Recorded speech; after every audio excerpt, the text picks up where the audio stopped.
مسجد کی طرف جاتی اس سڑک پر مختلف دکاندار ماہ رمضان کی مناسبت سے دکانیں سجائے بیٹھے ہیں۔ ان دکانوں پر مصر کے روایتی لیمپس کے ساتھ ساتھ بچوں کے لیے کھلونے، کھجوریں اور خشک میوہ جات بھی موجود ہیں۔ یہ شخص اپنے سامان پر بری نظر سے بچاؤ کے لیے دھونی دے رہا ہے۔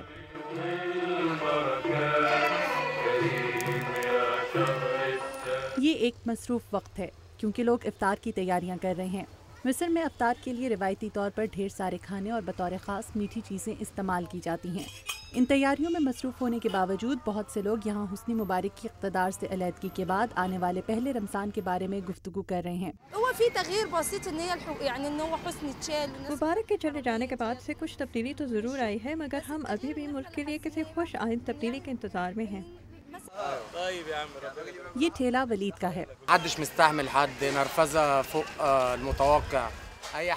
یہاں کی گلیوں میں بے چینی کی فضا قائم ہے۔ ہم نے حکومت تو بدل دی، اب لوگوں کو خود اپنے آپ کو بدلنا ہوگا۔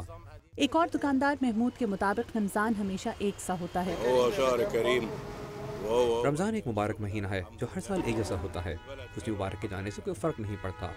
مگر مصر میں ایک طویل عرصے تک پابندی کا سامنا کرنے والی اخوان المسلمین کی نئی سیاسی جماعت کا نقطہ نظر مختلف ہے۔ اخوان المسلمین کے سینئر رکن اور پارٹی کے نائب صدر عصام العریان مبارک دور میں 8 برس تک قید رہے۔ تبدیلی آئی ہے، اب مساجد میں مختلف سرگرمیاں کی جا سکیں گی، جس سے نہ صرف مسلمانوں بلکہ مسلمانوں اور عیسائیوں اور عمرہ اور غربا کے درمیان بھائی چارے کو فروغ ملے گا۔ اس کے علاوہ مسلمان علماء آزادی اظہار رائے کی وجہ سے اپنے خطابات میں لوگوں کو اسلام کے درست حقائق بتا سکیں گے۔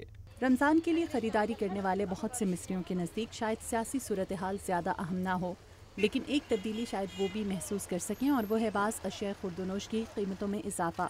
مبارک حکومت کی مخالفت کرنے والے مصریوں کے لیے یہ سال خوش آئند ہونے کے باوجود اس خوشی کو ملک میں بڑھتی ہوئی مہنگائی کے باعث منانا شاید آسان نہ ہو۔ الپسین کے ساتھ مدیحہ انور، اردو VOA۔